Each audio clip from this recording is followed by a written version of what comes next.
never say this white guy. You say this guy. So why when you mention me, you mention a black guy, you have to say this black guy. So FIFA 21 has landed, and I know for a fact that you want a sweaty team. So if you head over to Yoha right now, link in description, and use my discount code Gonth, you'll get a discount.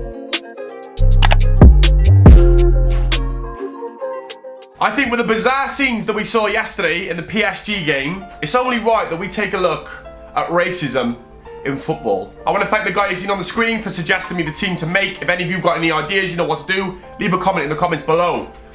Not a particularly nice video to record, but we're going to take a look because I think we need to shed light on such a disgraceful subject in football. Now we're going to start with Demba Ba, because he was one of the main players that was arguing for his team. He was like, do you know what? Why have you just said that?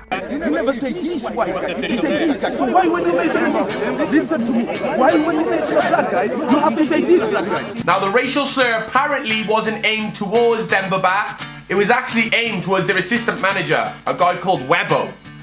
Now he was apparently called, I don't know if I'm allowed to say the name. It's the N-bomb, N-E-G, neg, you know what I'm on about. It wasn't the deep N-bomb, it was an N-bomb that apparently means black in his language. Either way, it's a little bit booky. Why an assistant, a UEFA assistant, is pointing at players, calling them the black one.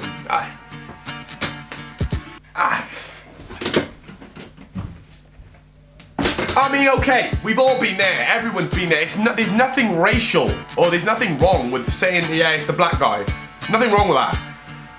But when you're a fourth official, when you're a UEFA official, I mean, it's not very professional to start pointing players out and people out and going the white one or the black one. It's just a weird, you call them by their name.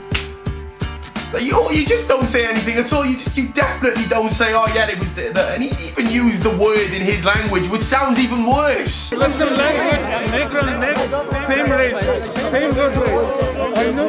was just a mess. I mean, I don't know if there was any more that went into it, but in my opinion, as a black person myself, I wouldn't want to be called by a referee the black one. It'd be a little bit unprofessional and weird. And it gets a whole lot worse because Koulibaly actually tried to walk off the pitch. Was racially abused so bad. We know what the Italian league's like. We know what the Italian fans are like. They get out of hand. But he was abused so bad that him and his teammates are actually saying you can hear this to the referee, and the referee kind of doesn't want to know. Thank God, like, you know, as the years have progressed, we've got to that point now where referees actually are having to step in and stop the game, or they have to do something about it instead of just being able to go, oh, don't worry about it, just get on with it, just ignore them. Those days are done. Now, it's not often in the Premier League, especially in 2019, 2020, you know, recent times, that you see like severe racism going on. It just doesn't really happen. We live in a very multicultural society in the UK. I mean, it's not, there is stuff that goes on, but in a football game, I've never really heard of that much, especially in nowadays and age. It's just not something that really happens. So when Tottenham were playing Chelsea and he was blatantly being called a monkey, and showing the referee that, like, you know, they're calling me a monkey. The Tottenham game, they had to actually give out 3 separate warnings to tell the fans to stop being racist. Now, for the Premier League, that is a disgrace, and luckily, since then, we haven't had an incident so bad, but man, that was bad. This needs to stop. And this is one that really touches me. This is one that really, this one is painful, because I've never seen this clip before, and I don't think you ever have neither. I found this on YouTube today. It was Gremio's keeper, the goalkeeper, in tears, where he was being so badly racially abused by the fans behind him that he couldn't play. He didn't want to play, he wanted to leave the pitch. But because this was back about 5-6 years ago, it wasn't taken as seriously. Referees didn't have as much power, and you were told to just get on with it. And he was like, listen, you can hear these guys.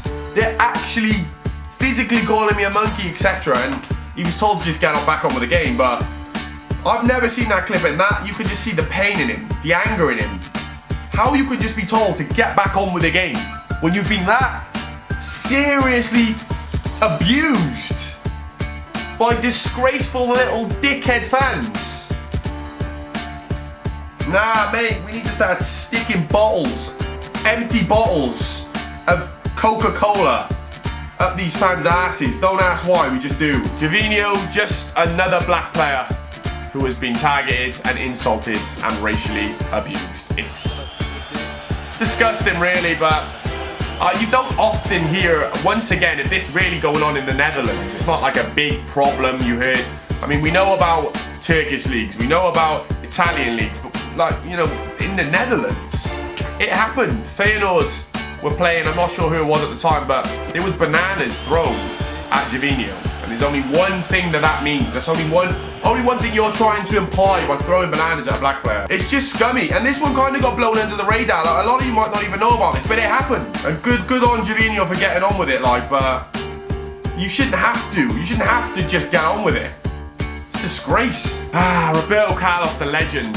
The bald-headed assassin. The original bald-headed buffoon. We love Roberto Carlos. But what we don't love is racism. What we don't love is an icon, a legend, being abused by little prick fans who think they're big and bad. Nah, you're gonna get a backhand. You're gonna get a backhand, you little dickhead. Roberto Carlos physically walked off the pitch when bananas were thrown at him.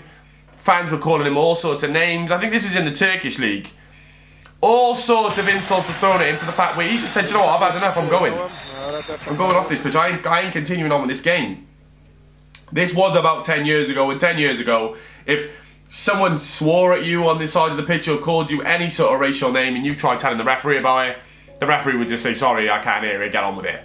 Nothing would be done. It's only literally the last 3 years, 2 years even, it's gone real serious, but don't ever disrespect a GOAT again, or you'll be hearing from me. Samuel Eto'o, another legend of the game, who in his time at Barcelona has been abused by Spanish fans to the point where he told the referee, you can hear them calling me names, just listen.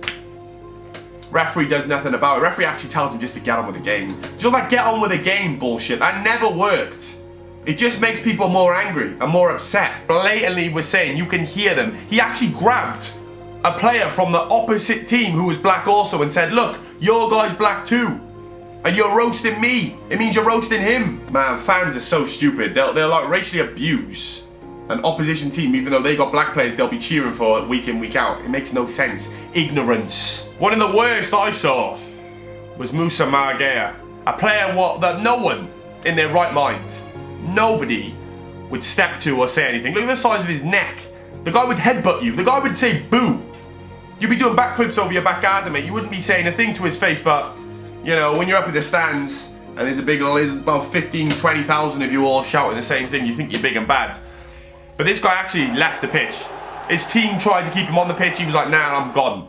Which I don't agree with that they were trying to keep him on, but he was like, nah, I'm gone, man. I ain't putting up with this. And do you know what? We shouldn't have to put up with it. Fair play Marega for just saying, do you know what? No, I ain't standing for this. This was literally last year this happened as well. He was just like, nah, I ain't standing for this. Walked off the pitch. Game carried on, but realistically should have been abandoned. Disgraceful, mates. Absolute piss take. And honestly, I hate making those squad builders, and there'll be another one. There'll be another incident that I have to include in a couple months where something happens again. It just never seems to stop. 2020, and we're still being racist. Really? Really?